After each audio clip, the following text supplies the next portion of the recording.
captures people's imagination, I think, first and foremost. Architecture does affect people in ways that maybe architects understand only after a building's built. People perceive architecture as simply being an object or a vessel within which people are housed. And that's clearly not what our sense of architecture is. What the hell is an architect? What does an architect do? You know, what is the difference between an architect and a builder?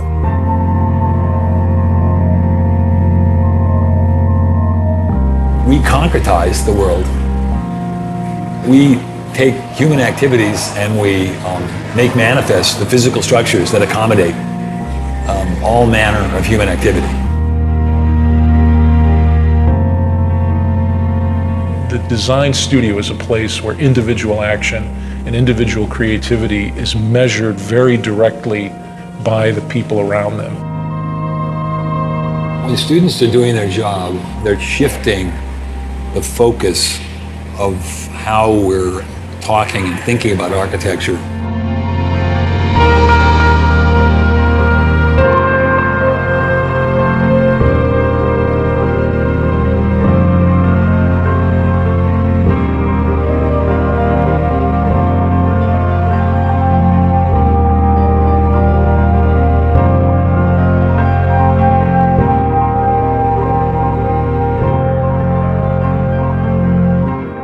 Before you kind of come to architecture school, you sort of have this idea about objects and things like that, and then once you get here, it becomes all about space and all about occupation. And people sort of see a lot, architecture sort of sculpturally, and there's a point at which you stop dealing with objects, sort of things to stare at, and you start dealing with occupation. I have a lot of friends who find it really hard to understand my schedule here and how we function here and being here in strange hours of the day and working environment and what studio space is like. And a way of working too, that's really important. Yeah. So, and also the idea of being critiqued. Being critiqued is it's a foreign concept to a business student. Concept. Yeah. The design studio is a place where students have to perform on their own. They have to create something from their own imagination. They have to create something in response to a set of problems that are either given to them or they have to even invent the problem.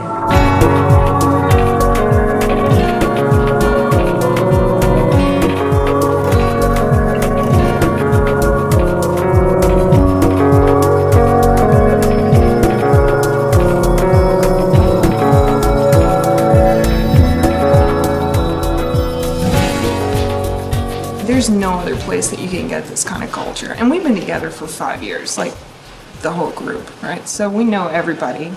Everybody knows everything. It's like a second home. It's like a second community of people who are all struggling with the same questions. Now, when I worked at home, there was so much lacking in the projects. There's nobody to bounce things off of. The inspiration is at a minimum when you're on your own. Architecture education in US is one of the best because of this studio system. Always students hang around their own studio and talking, learning from others. That is the most important space for the education of architecture. It's like they were hating on Robert Moses because he's so insensitive and he tore down neighborhoods and this, that, and the other. It's like, you know what? Get in a car, drive on the West Side Highway, take the Triborough Bridge into Manhattan. Okay. And then you will understand what he was trying to do. That visual procession in the automobile is spectacular. No. It is spectacular. You're thinking about it now because oh yeah, of course. Now we sit in traffic and we look at it. But back then, the city had to make that transformation.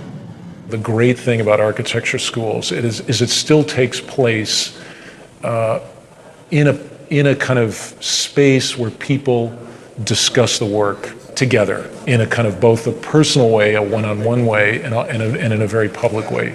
Ultimately, there's a kind of arena. There's a public arena where the work is discussed, where students can present themselves personally to other people and show that they have a stake in the work and what they really think about the work. And that's extremely important, I think, to the development of an architectural project, because that's ultimately how architecture at certain points is really developed in the real world, and it's both an important lesson, but it's also a way in which, through that kind of intensely personal and human contact, that the work gets better.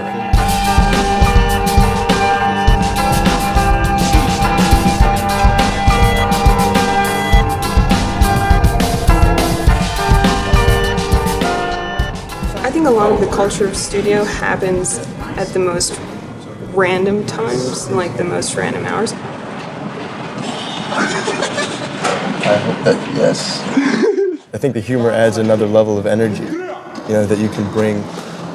So you got moments where, we're all like joking around and yeah, we're doing the work and we're joking and we're vibing and whatever. Some guy will come in here like, well, that's why you guys don't get any work done because you're always doing the shit. And we're like, you. Go and do your project then and live in your little world by yourself. Because the humor brings the interaction and the interaction brings the energy and the energy, creates an output between everybody, that we can all feed off of. Don't forget, D, the boss.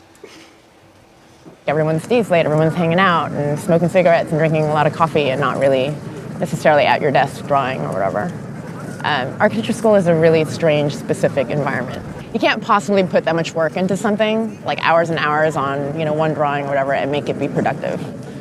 You could tell an architect that it's due tomorrow and they'll put in the 12 hours and it might actually look the same as if they spent a whole week on it, I should have gone home earlier than I did because I just every 5 minutes I would take a little bit of glue and put it somewhere and then stop and figure out what the hell it is that I just did and then start the work again. So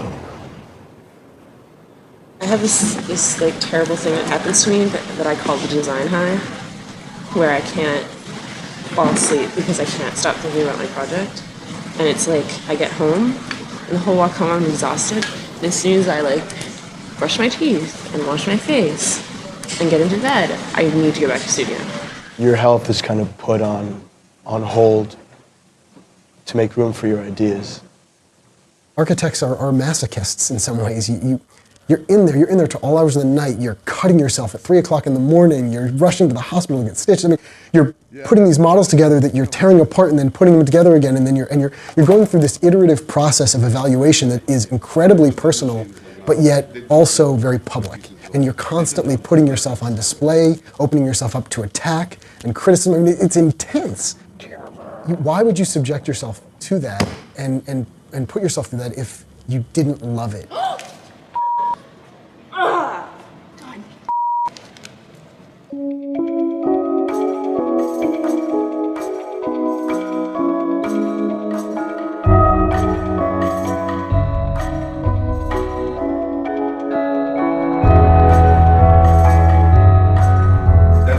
Conceptual mistake.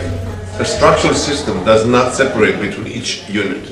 Usually the span of structure encompasses 3 or 4 units. Or maybe more. Well, I understand, but I don't see why that has to necessarily be the case, especially it necessarily be the case. It has to be this case.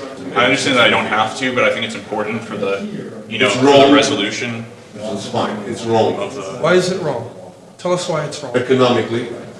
It's not wrong. Systems. We could critique his whole project in terms of the economy. But you've done. Basically, they're these walls. In terms of his diagram. Yeah. Those have to be every other third wall is structural. I mean, then that completely ruins the areas. It does not ruin anything. It wasn't necessary to have that conversation. The point was made, and then that's it. I understood the point. They understood or I thought he understood my point. I thought that should be the end of it, and then there were more important things to talk about and other people that had to talk to them, and still talking about it for 20 minutes. One thing that I always have an issue with is students get so frustrated if they don't have a good critique. I think they misinterpret what a good critique is. I mean, by definition, it's a critique, it's a criticism. So if you go into a critique and all they can do is blow hot air up your ass and tell you how great the project looks, well, it's still not, to me, that's not a good critique. They didn't criticize anything. To me, a good criticism is if you can inspire enough thought based on what they see and what they hear. If it inspires enough thought, then they will criticize. Not criticize in the sense of attacking. They're going to criticize because whatever you showed them inspired enough thought that they have their own opinion about the thing now. That's a criticism. I'm not going to I'm not going to argue with you because I have a feeling it wouldn't be productive. We could go on all night. We could. I know that's not the point. You We're would stop trying and to listen occasionally. We'd be able to find, some resting spot here where we're kind of talking about the same thing, and you allow us to help you. The other thing I think that is sometimes very negative is the idea that the student should be trained to do a sales pitch in this jury process. I mean, I think that really probably the student should at first be silent, and the jurors should really start to ask questions about the drawings and try to understand the project in a more Socratic way, rather than this sales pitch followed by criticism. If you're a smart architecture student, you're listening very closely because you're not only interested in how that work is coming out of you, but also how other people are seeing it.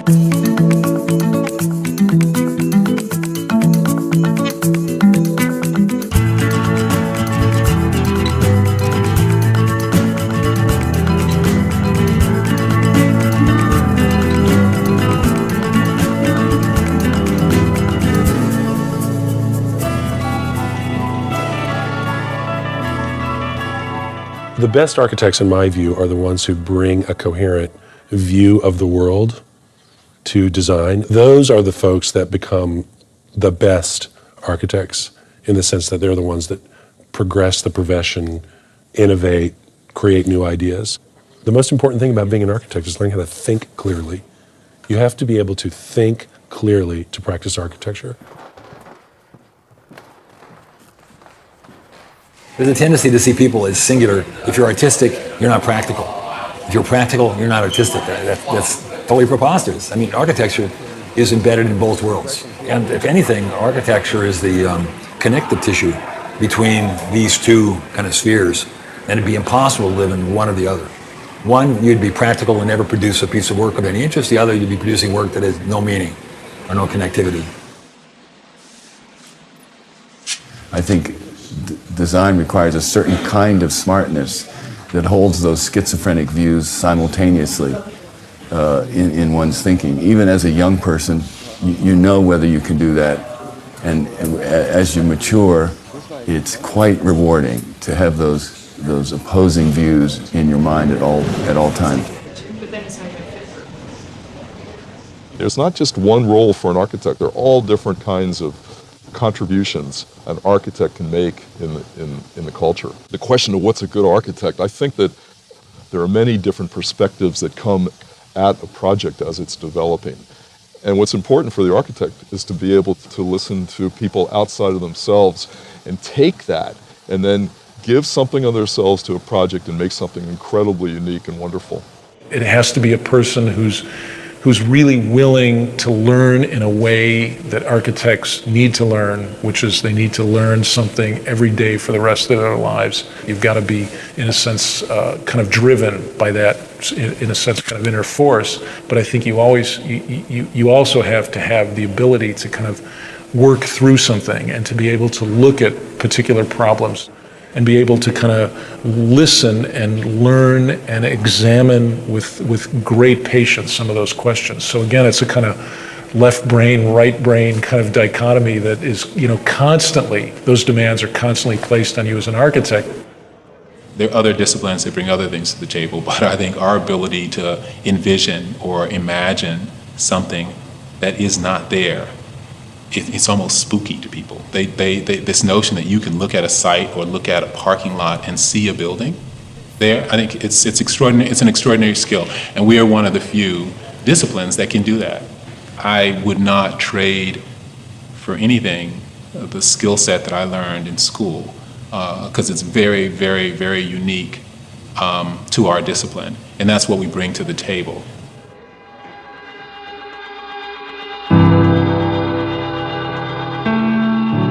I don't believe schools of architecture, either historically or today, have particularly prepared young architects for the realities of architectural practice. Again, referring to this notion of a safe space where one can fail, where one can push the envelope in a sense. I think the academy always needs to be that. In a certain sense, you're a bit freer of the constraints of the real world.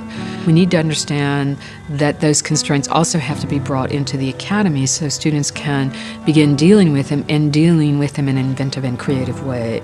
I think the academy should be a kind of idealized space, but it also has to be a kind of laboratory, a testing ground for the real world. And I don't think we're so good with the latter. I mean, we are still that ivory tower. Sometimes I think we lose a little bit of the reality of what our job is and what our profession is really about. I think people really forget the reality of what it's going to be like to be working as professionals. Architecture school is really unique because it's probably the only time that many of architecture students get to work on their own projects, because after that architecture is basically a service industry. I think that the profession is a lot different from the education in that you never work alone. It's hard to design an entire building by yourself. There's always other people that you have to network with or design with or consult. That collaboration is not usually present in school, which is a good thing and a bad thing, because during school you're trying to develop your own sort of way of working. You're very fast and you're always predicting what I'm going to say. Their education is not preparing them to be kind of architects in the full sense of the word architect, being both poets and practitioners. They are wonderful, they're talented, they're smart. The tragedy is that the students are not sufficiently prepared to be independent thinkers. They either function at the poetic level or they function at the pragmatic level. The two shall never meet. So we have to kind of help them put those two together. Do like a series of overlays where you'd start to see like if there's different spaces like this, how they would interact. So the walls are they're retaining walls. They're retaining earth. They're retaining memories. It's like an earthwork, yeah. But like if you give me a word like that, we can respond to it. Right? Let me ask you this: why are they working just to put these things? They're making things. Yeah. Right, and they're making things because they want to create something of value, right? Why do they just want to put it in storage? Do I think I might not be an architect? Sure. The likelihood that I work in an office after I graduate is pretty high, though. I don't think that people have to be stuck there for like 3 years and then get their license and then they do their own stuff. I want to start doing my own stuff and work in an office. I look forward to seeing what's going to happen. I'm excited to see what my signature ends up being. I want to teach and I want to write and I want to work for a firm that will let me do all of these things. I want to get some experience in a larger firm to see how they work and see how they operate. Do that, and then hopefully the long-term goal is to, start my own practice. The remarkable thing to me is how optimistic students of architecture are, how they sustain that optimism. And again, it's almost a bit like an actor or actress, that they still cherish that belief that they're going to break out of the chorus line in some way, even though the reality, as it is on Broadway, is very, very different. In part, it could be how they very quickly imbibe this notion of the star architect and this belief that, against all odds, that they might be able to make it. Well, today I think a lot of people, when they think of architecture, they think of architects. They think of the handful of brand name architects that they might have heard of, which to me is rather limiting. People only know Frank Gehry, I mean, there's other architects out there that are doing better work, greater work, more important work than Gehry. The problem is that the way we teach architecture right now is we sort of train everybody to do that exact same thing. The whole sort of pedagogical model right now is around creating the next generation of star architects. That's actually a flawed model. For many years, everyone wanted to be like Frank Gehry. They wanted to create great sculptures in the landscape. Whether those sculptures worked or not was largely irrelevant. The ability to use aerospace engineering to come up with forms that hadn't been built before was considered to be a primary task of someone coming out of school. That's over. That's over.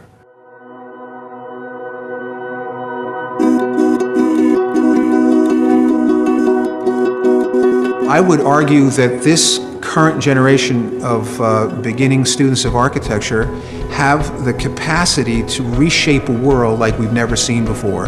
And they need to have access to as much technology and as much discourse, meaningful discourse surrounding these techniques and these tools so that they're fully prepared to go out into the world in the future to do something positive and productive. Students are coming out, they're working with individuals around the world who need shelter and who need ways of living that are affordable and supportable and sustainable. The students themselves have been pushing to force faculty to think differently about the way faculty see the environment, use the environment, and create objects that serve not just the aesthetic interests of the architect. It's fundamentally an optimistic profession. You don't go into architecture if you're a pessimist, if you don't actually believe that the world can get better. So I think you've got a bunch of optimists that go into this design profession who actually believe that their buildings are going to make the difference in somebody's life. I think that the built environment is something that people have such an appreciation for. If you don't care about this, then like what do you care about? It's about understanding human behavior, human desire, human want. Architecture is what you experience in your daily life on the street, the space of the street, how you navigate the street, how you relate to the buildings around you. People tend to think architecture is done for and by other people.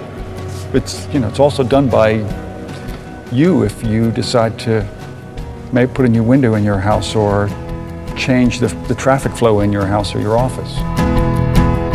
At architecture school, you got the freedom to, you don't like something, do something about it.